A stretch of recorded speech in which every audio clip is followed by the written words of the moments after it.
दक्षिण मोहिमेस आपण दोघा पितापुत्रांनी एकत्रित जाऊ नये. रायगडावरही नीट लक्ष राहणं गरजेचं. डोळा तर लागला नाही ना? नाही. लागला असता तरी आज आम्ही आपल्याला उठवलं असतं. बापरे, आज अगदी नारसिंह ही पवित्र घेऊनच आलेला दिसतंय. मग घ्यायला नको? छत्रपतींच्या पत्नी आहोत आम्ही, एवढं तर करायलाच पाहिजे. राणी साहेब, आम्ही गडावर नसताना देखील तुम्ही असंच राहावं अशी अपेक्षा बाळगतो. परंतु गडावर किती दिवस नसणार आहात आपण? खरं सांगावं, किती दिवसांची आहे मोहीम? पुतळा राणी साहेब, या मोहिमेचा कालावधी आत्ताच असा नक्की सांगता येणार नाही, पण आमच्या मते 1.5-2 वर्ष तरी नक्की चालणार ही मोहीम. एवढे दिवस आम्ही आपल्या पावलांचं दर्शन घेऊ शकणार नाही. मुळात आमचा दिवस सुरू होतो आपल्या पावलांचं दर्शन घेऊन. पुतळा, ही जी तुमची श्रद्धा आहे ना, त्याच्यामुळे आम्ही घुसमटतो. पण आमच्या जीवाचा सार्थक होत. महाराज, आपण आम्हाला दिसणार नाही. आपली एक गोष्ट आम्हाला द्याल? काय हवंय तुम्हाला? आमची तलवार का आमच्या गळ्यातलं सोन्याचं भवानी पदक? आपले पवित्र जोडे. आपल्या पावलांना तर हात लावता येणार नाही, परंतु रोज आंघोळ केल्यानंतर या चढावांचं दर्शन घेऊ आम्ही. राणी साहेब, नाही म्हणू नका. अहो पण या क्षणी आम्हाला ते द्या. नाही पुतळा राणी साहेब, हे योग्य नाही. योग्य अयोग्य आमच्या पुरतं. हट्ट समजा हवं तर आमचा. पुतळा,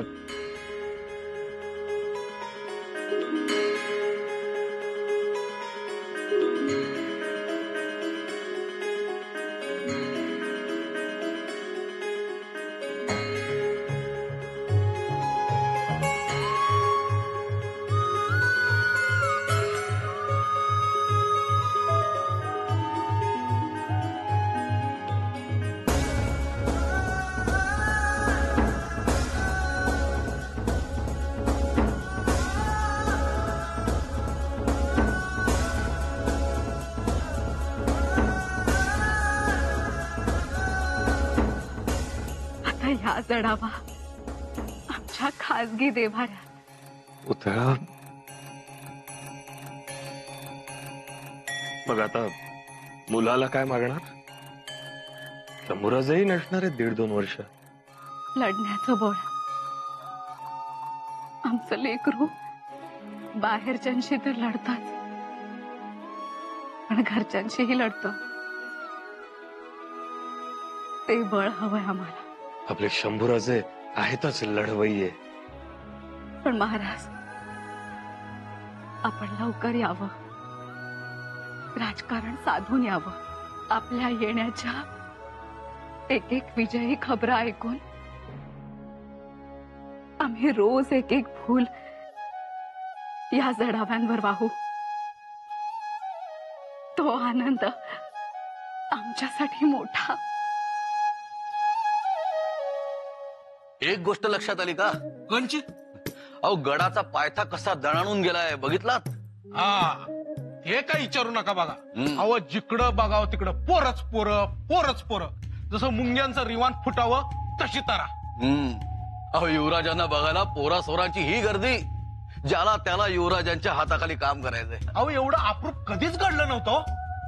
या प्रल्हाद पंत या. झाली भेट महाराजांची? होय, झाली. यांनी बघा निराजी पंतांचं नाव काढलं. मोठं राजकारण करून आलेत ते. हो, ऐकलंय मी. मादनासारख्या मुरब्बी माणसाला पटवून द्यायचं अवघड होतं ना. हुशार माणूस मादना. अहो, हुशार तर आहेतच, पण चतुरही आहेत, संस्कारी आहेत, सत्यनिष्ठ आणि निस्वार्थीही आहेत. त्यांच्याशिवाय कुतुबशहाचं पानही हलत नाही. अनाजी पंत मादनाबद्दल जाणून असतील.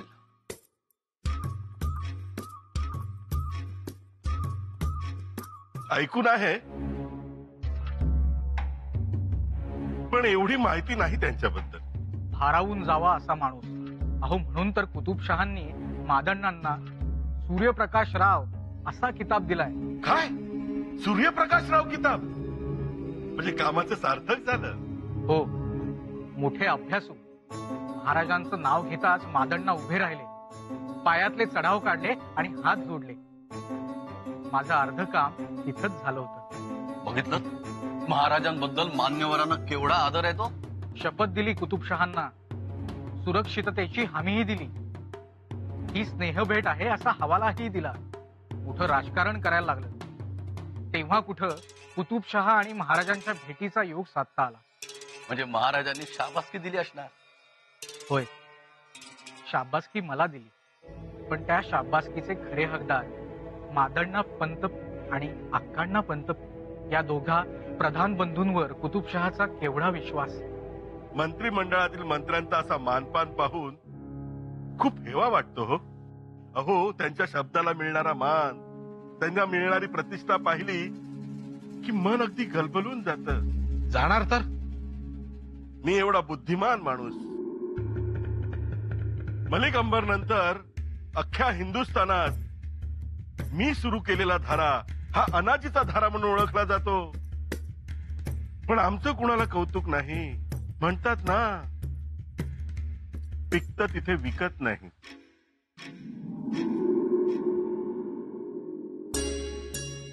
वरच्या आळीची लक्ष्मी कुठं राहते? हवं नाही.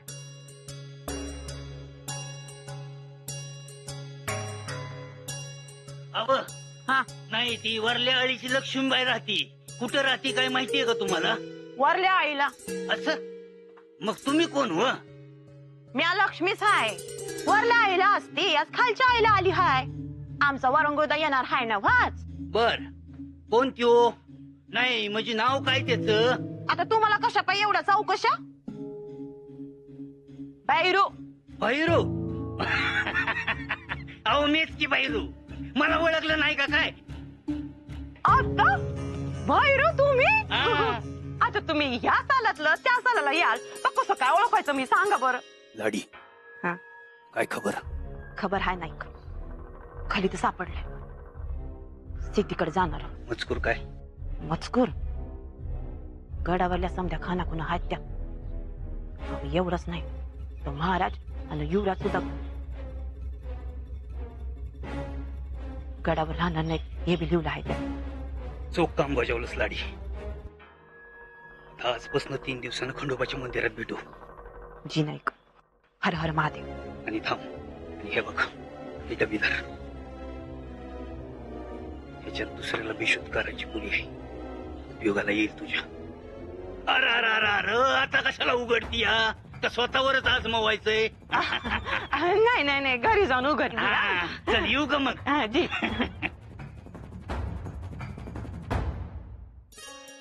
सुनबाई, सुनबाई, मातोश्री, आपण आमच्या महाली वर्दी दिली असती तर आम्हीच आलो असतो भेटायला. आम्हालाच यायचं होतं. या ना, बसा ना. या. सुनबाई, सगळ्या बाजू सावरून घेतल्या. राग येऊ दिला नाही. आलाही असेल पण तो दिसू दिला नाही. शिवाय घरात या गोष्टीची चवीनं चर्चाही होऊ दिली नाही. मोठा समंजसपणा दाखवला. मातोश्री, येसूबाई, मातोश्री, आज आम्ही भरून पावलो. महाराजांनी तुम्हाला तुम्ही लहान असतानाच पारखलं. ते का, याचं उत्तर आत्ता आम्हाला मिळालं. मातोश्री, सासूचा समंजसपणा सुनेनं दाखवला. थोर आहात तुम्ही. श्रीमान रायगडाचा आब राखला. मातोश्री, हो, वाटीत सोडलं काय आणि ताटात सांडलं काय एकच. दोन्ही गोष्टी आपल्यालाच. खरंच शिक्के कट्यार आपल्याकडे का, आत्ता पटलं आम्हाला. आपल्या जागी दुसरी कोणी असती तर आतापर्यंत वाटणी होऊही दिली असती, परंतु तुम्ही मात्र हे मैदान शिताफीनं मारलं. फार आनंद झालाय आम्हाला आणि हेच सगळं शंभूराजेंनाही सांगायचंय. परंतु शंभूराजे कुठे? मातोश्री मोहिमेच्या तयारीसाठी बाहेर गेले. हल्ली गडावर पाय ठरतोय कुठे त्यांचा. हौजेत जा, छावणीत जा, मावळ्यांना भेटा. म्हणूनच खबरदारी म्हणून त्यांच्यासाठी एक भेट आणली आम्ही. कोणती भेट? म्हणजे आमच्याकडे दिली तरी चालेल. ठीक. चंपा,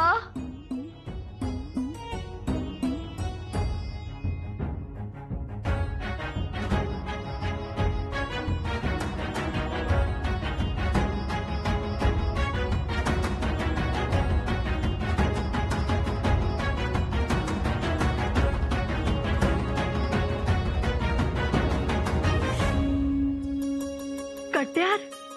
कट्यार आमची आठवण म्हणून ठेवायला सांगा त्यांना. वेळ सांगून येत नाही. हल्ला कधीही कुठेही होऊ शकतो. म्हणून त्यांना राखण्यासाठी ही कट्यार. मातोश्री, तुमचा आशीर्वाद असेल तर त्यापुढे सगळे हल्ले निकामी ठरतील. या कट्यारीची गरज नाही. येसूबाई, मातोश्री,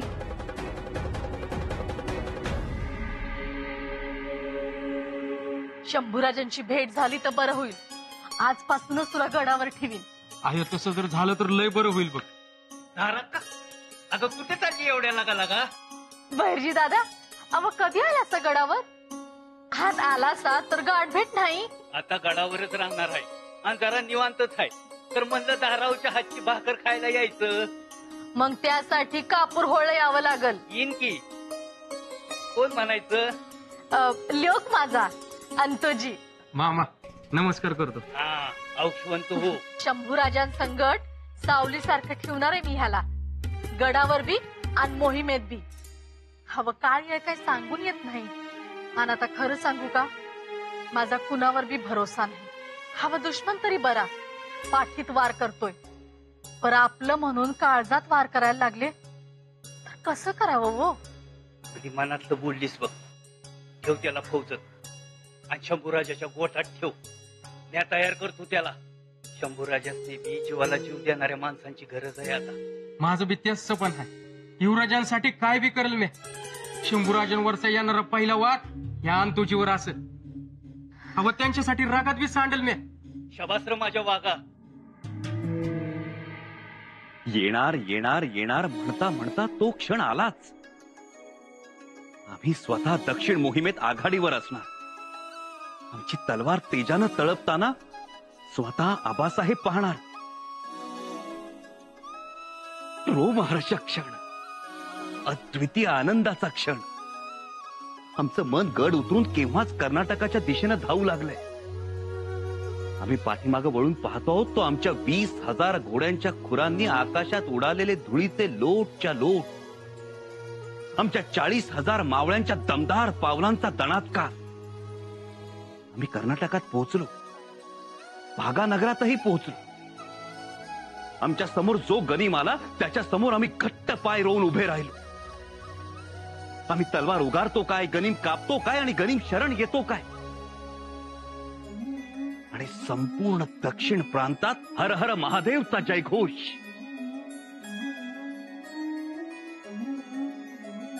ठरल्याप्रमाणे आबासाहेब हे सारं पालखीतून बघताय. संध्याकाळी दिवटीचा मुजरा करायला आम्ही त्यांच्या शिबिरात जातो तर आबासाहेब आमच्या पराक्रमानं खुश होऊन आम्हाला जवळ घेतायत. आमचं कौतुक करतायत. आमच्या पाठीवर शाबासकीची थाप देतायत. क्षण आला, झुंजण्याचा क्षण. आमची कर्तबगारी सिद्ध करून दाखवण्याचा क्षण. सगळी तयारी मनाजोगती झालीय. आणि तयारी सुद्धा अशी चोख की आबासाहेबांनीही विचारावं, शंभू बाळा कुठून कधी शिकलात हे सगळं? युवराजनी, आता फक्त काही प्रहर शिल्लक राहिले. प्रहर संपतील, मग घटिका उरतील. घटिकाही संपतील आणि मग फक्त काही पळांचा अवकाश. मग तुम्ही आम्हाला ओवाळाल, आमचं औक्षण करा, आमच्या कपाळी लाल जर्द कुंकवाचा टिळा उमटवाल, त्यावर अक्षता लावाल. मग आम्ही चिरेटोप घालून मातोश्रींचं दर्शन घेऊ, आबासाहेबांचा आशीर्वाद घेऊन घोड्यावर झेपावू.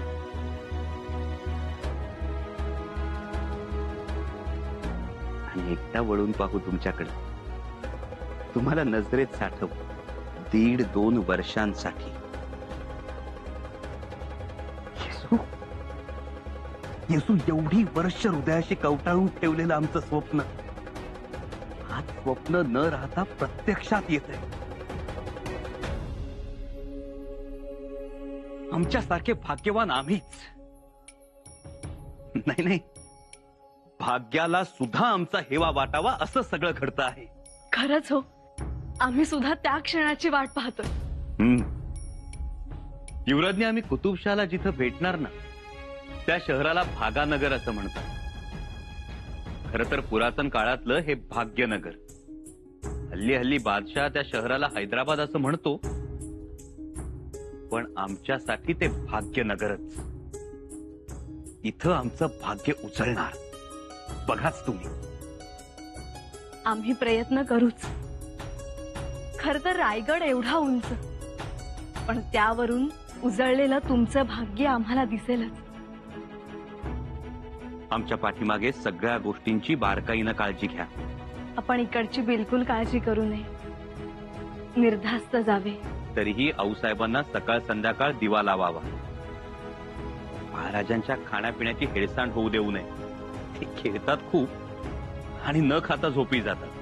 मग त्यांना बळकटी कशी येईल? मातोश्रींचं काही दुखलं खुपलं बघावं, सदर भरवावी, न्याय करावा, रयतेच्या गरजा भागवाव्या. कुठल्या मावळ्याच्या घरी लगीन कार्य असेल तर त्यास गाव भोजनाचा सीधा द्यावा, जमल्यास आहेरही पाठवावा. अधिक काय सांगावं? आपण कुलमुक्त्यार आहात. युवराज, आपण निशंक राहावे आणि मोहिमेचा विचार करावा. आपल्या जिंकल्याच्या खबरा येतील, तोच आमचा आनंद. आपल्या श्वास निश्वासांनी भारावून गेलेला हा महाल, आपल्या स्वागतासाठी आम्ही रोज थोडा थोडा सज्ज करू. युवराज, आता निघायला काही प्रहर बाकी आहे.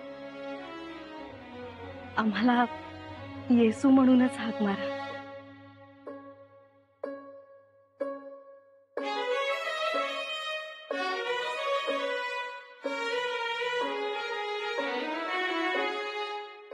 येसू, काळजी घ्या स्वतःची.